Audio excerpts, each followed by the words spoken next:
It is Tuesday, 5 o'clock, which means it's time for a live Q&A. How are you all doing?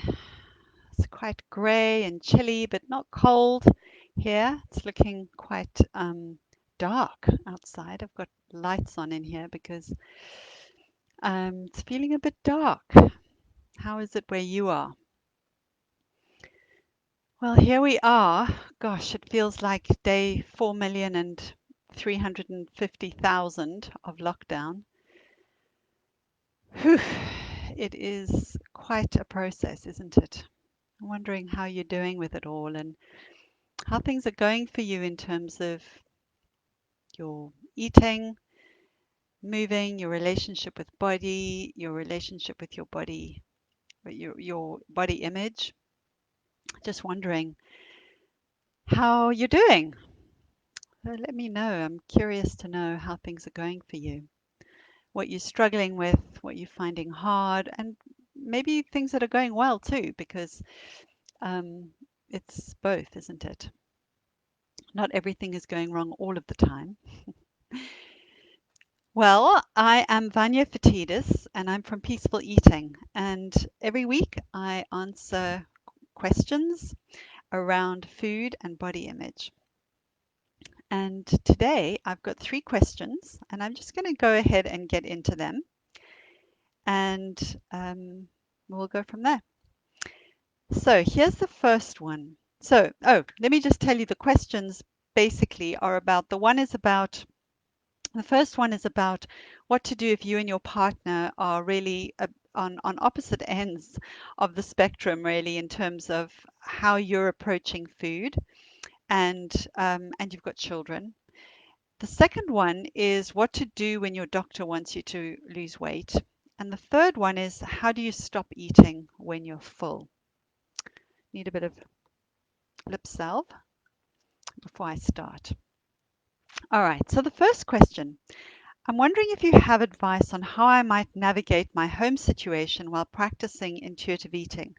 My partner and I have restricted food together for many years. I dieted for 25 years, so for a long time before I met him, and he had already stopped eating wheat and dairy then when I met him for health reasons, his words.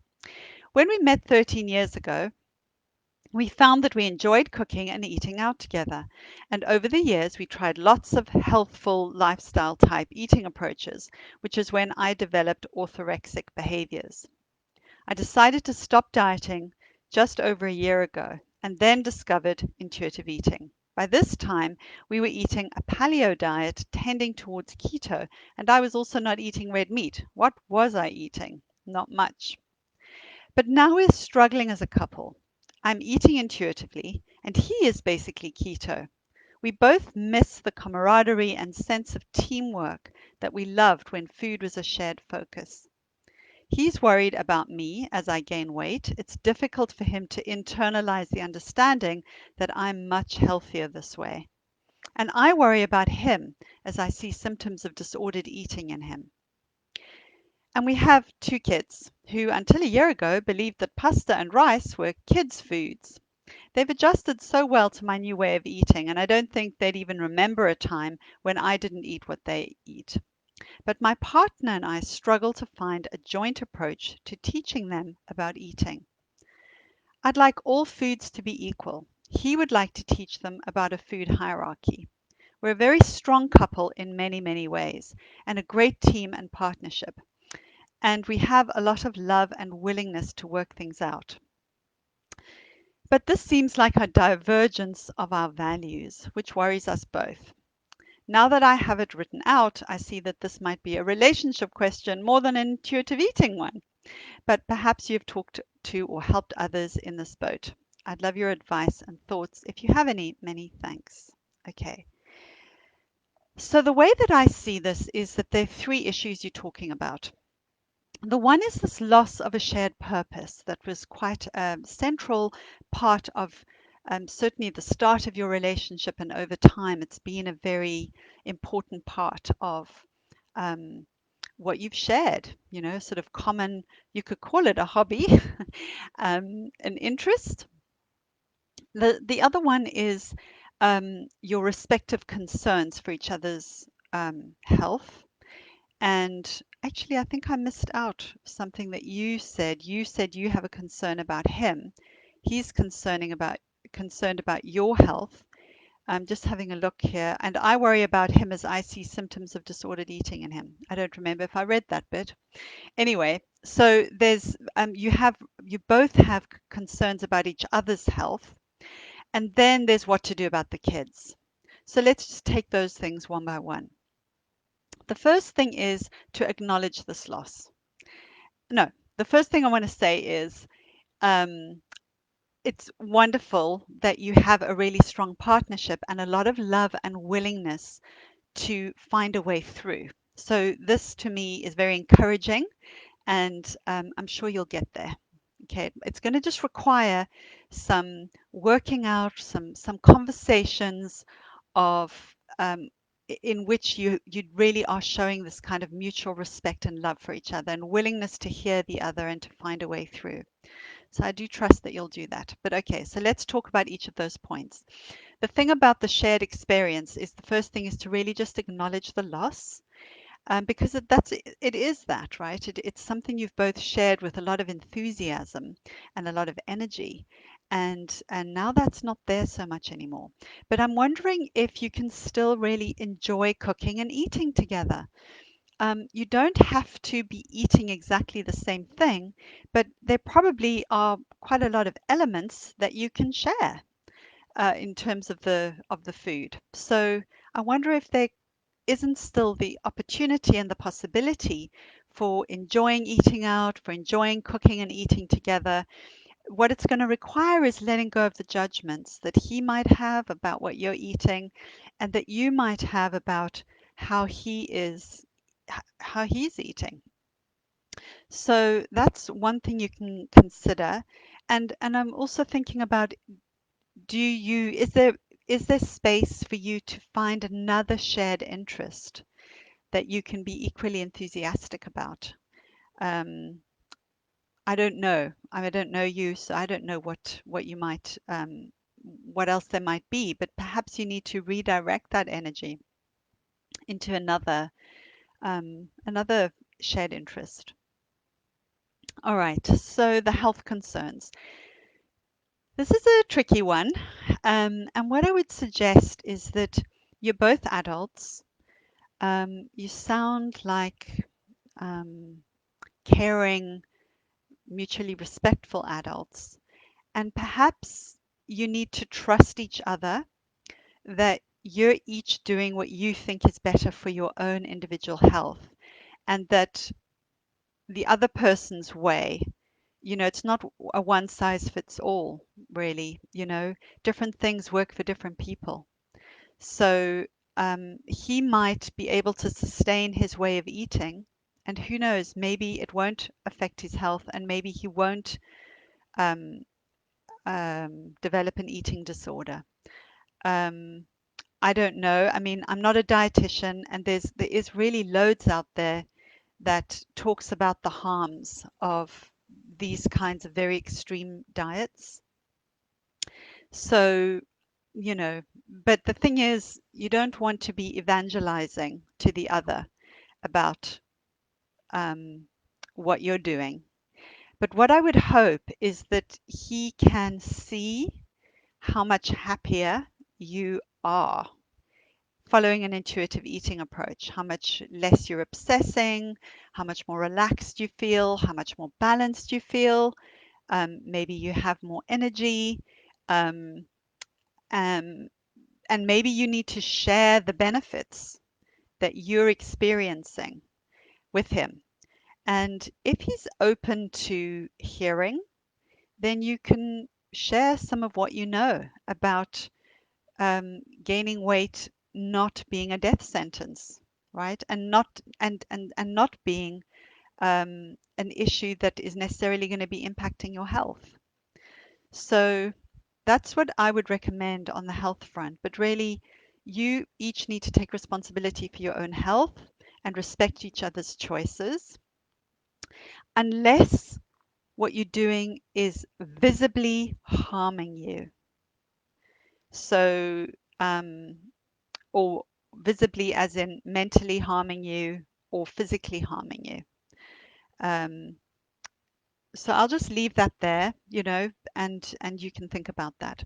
Then when it comes to the children, what I would say is, what do you both want for your kids? Start with that. Start with talking about what you do want for your children and where is the common ground.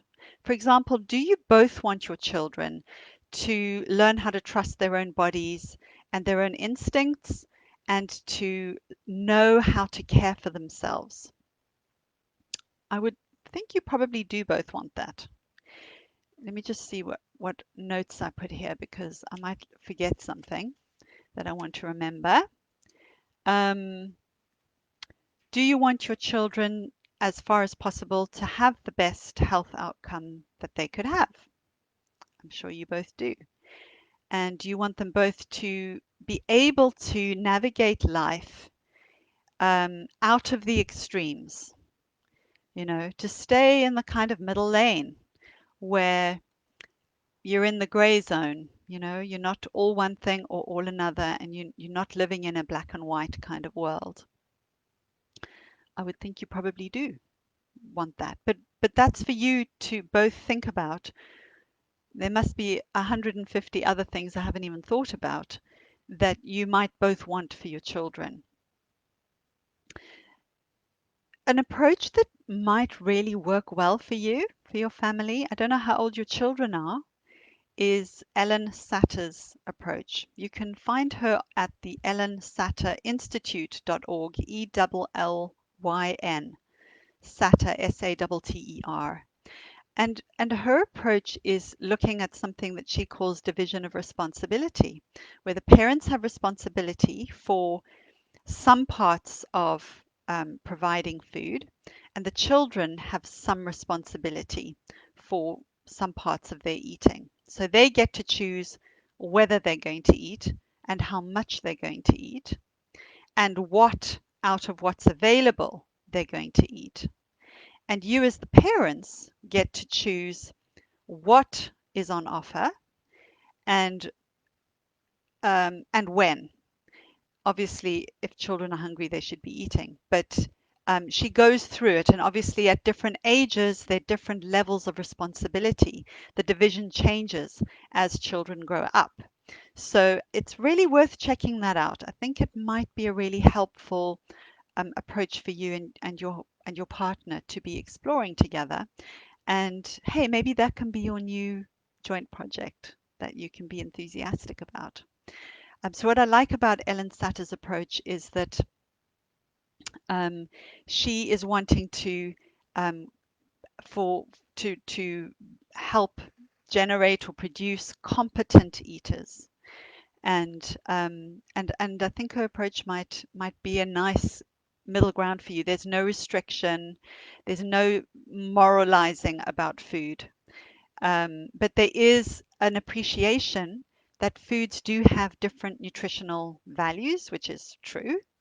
And the approach is to try and find balance and to trust oneself and one's own choices as you get older and you become more able to make different choices. So I hope that that is helpful for you. All right, let's look at the second question. What to do if your doctor wants you to lose weight for medical reasons? You were able to, but with life being more stressful, changes to situations, you gained it back. Your doctor wants you to lose it again. All right, so I don't know you and I don't know what the health conditions are. So, and actually, with all of just about all the people who send me in questions, I don't know you. I don't know anything about your history, or anything. So please remember, as you're listening to all of this, whether you sent in the question or you're just listening to my responses, I'm taking it on face value and trying to make things apply to as many people as possible. All right. So, um, what to do about this situation? The truth is that there is a correlation between poorer health outcomes and the higher one gets on the weight spectrum, but there are also poorer health outcomes for people on the very low end of the weight spectrum. And so we don't often talk about that, do we? Because our culture prizes thinness. But there is a truth to this fact. Now, that doesn't mean that being at a higher weight causes greater illness in those people. It just means there is a correlation, and that doesn't mean that it's a cause. And what we don't know is, why are these things correlated? Because weight is seen to be um, an adjustable thing, right? We can, it's recommended that people lose weight. Now, sometimes people do lose weight because they go on a diet, and anyone, or more or less anyone, can stick to a diet for a time and be successful on the diet. But being able to maintain the weight loss is almost impossible for almost everyone.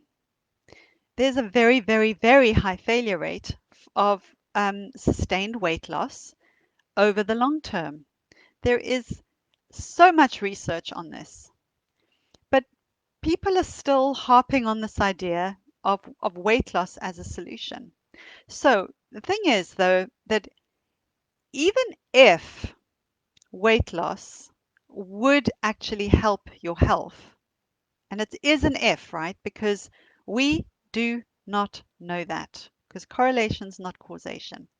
But if it somehow was able to be proven that this was a thing, there isn't a known, safe, sustainable way to do it.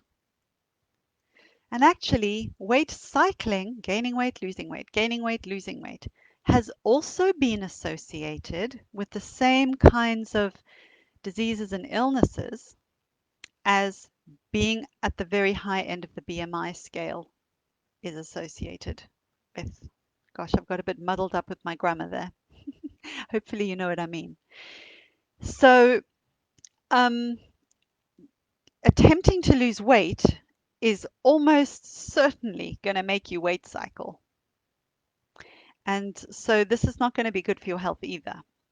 The good news is that incorporating healthy behaviors or health promoting behaviors is likely to impact your health regardless of whether or not you happen to lose weight while you're doing those things. What are those things? Not smoking, reducing your alcohol intake, or at least drinking within the recommended limits, and then incorporating fruit and vegetables every day and incorporating movement, a good few times a week. And it doesn't have to be anything extreme. So these kinds of behaviors will be improving whatever health outcome you're able to do, whatever is within your control in terms of health outcomes. Those sorts of behaviors will be helpful for you, regardless of weight loss. So, how do you deal with this in the doctor's office? It's difficult because there is an imbalance in power. I don't know what your doctor is like. If your doctor is somebody who really is person centered or patient centered and willing to really listen. So I don't know enough about that, but there are different ways that you could deal with it. You could say to your doctor something like, if your doctor is somebody who's really isn't somebody who really listens, or there isn't the time to have the conversation, what you could do is say to your doctor, um, look, I'm working on my relationship with food, which is true. You're just not necessarily dieting, but I'm working on my relationship with food. In the meantime, what sort of a treatment would you be recommending for a patient who has the same health condition as me, but is, in a smaller body than me, or is the weight you think is a healthy weight? What would you be recommending? What sort of treatment? You know, because I can promise you there will be thinner people who have that same health condition that you have. So what does the doctor do with those people? They're not telling them to lose weight. What are they doing to treat them? So you could go about it that way. You can just kind of skip over the weight loss conversation by saying, look, I'm working on my relationship with it. Now, how can you help me? In the meantime, while I'm working on it, how can you help me? You could also say, I have a history of an eating disorder, and trying to lose weight, actually, what happens is I binge. I don't know if this is true for you, but it might be true for you. When I'm trying to lose weight, I end up binging, and I end up just regaining the weight or regaining to a higher weight, which is a very, very common outcome as well for people who are trying to diet. So I'm not going to follow that approach, but I am working on my relationship with food. Now, how can you treat me? So some good resources you can go to is Lindo Bacon's website, which is lindobacon.org. And she's got quite a few resources of things you can talk to your doctor about, things you can take to your doctor.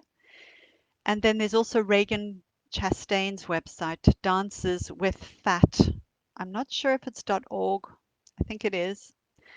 And she's got a very widely shared blog, which I might not have the exact name on the tip of my tongue.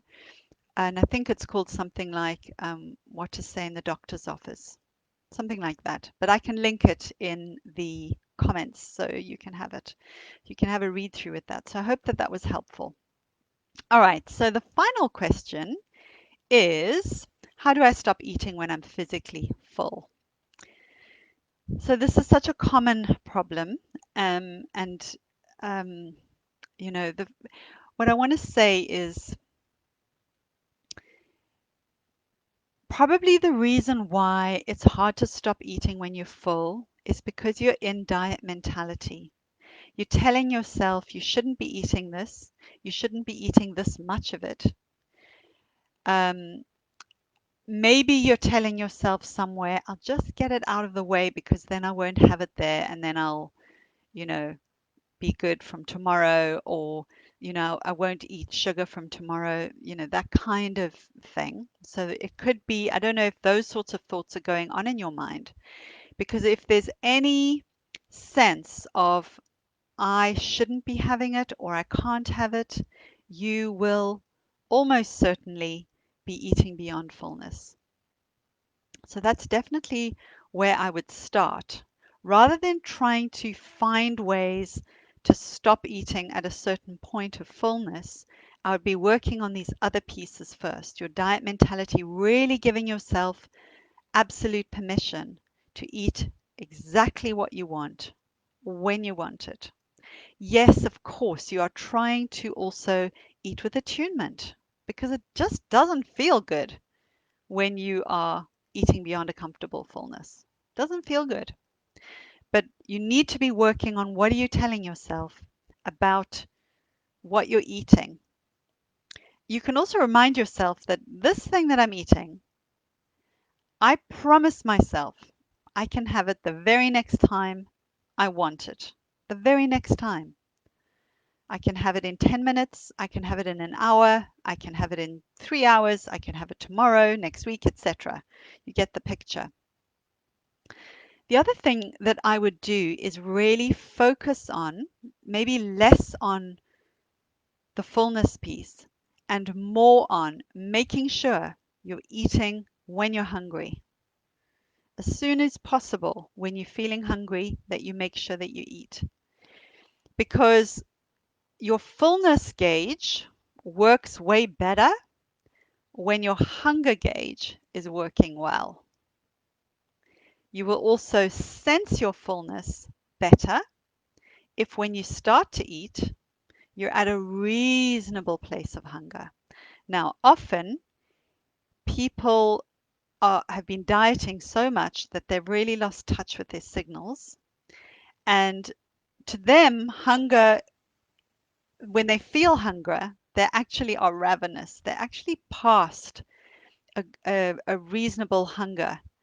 And so then there's a feeling of being famished, and then you've just got to eat it all.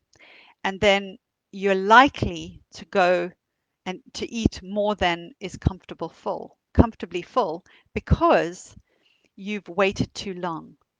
So really, I would really work on becoming more sensitive to your hunger signals. And what might help with that is eating, making sure that you're not going long periods without eating. So 3 hours, more or less, 5 hours, I would say at an absolute maximum. And that's if you've had a pretty good meal. Let me see what else I wrote. Um, you can't rush this. You really can't rush it. And if you're new to this work, really be kind to yourself. Give yourself everybody, even if you're not new to this work, be kind to yourself. Give yourself loads of compassion and lots of patience because it takes time to unravel all of the bullshit we've learned through dieting.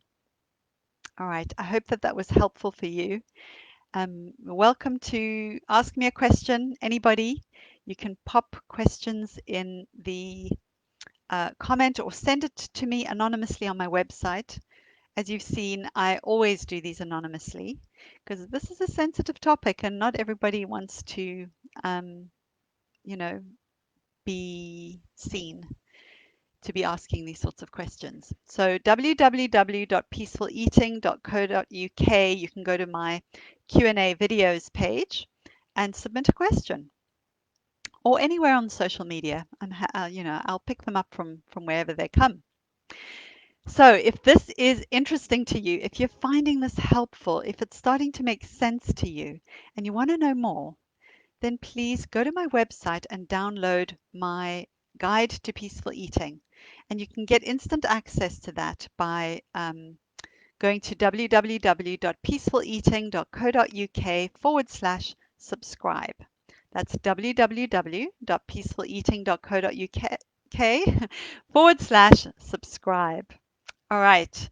Take care. I hope you have a fantastic week and that you are staying safe and being well and really just being kind to yourself and taking good care. Bye for now.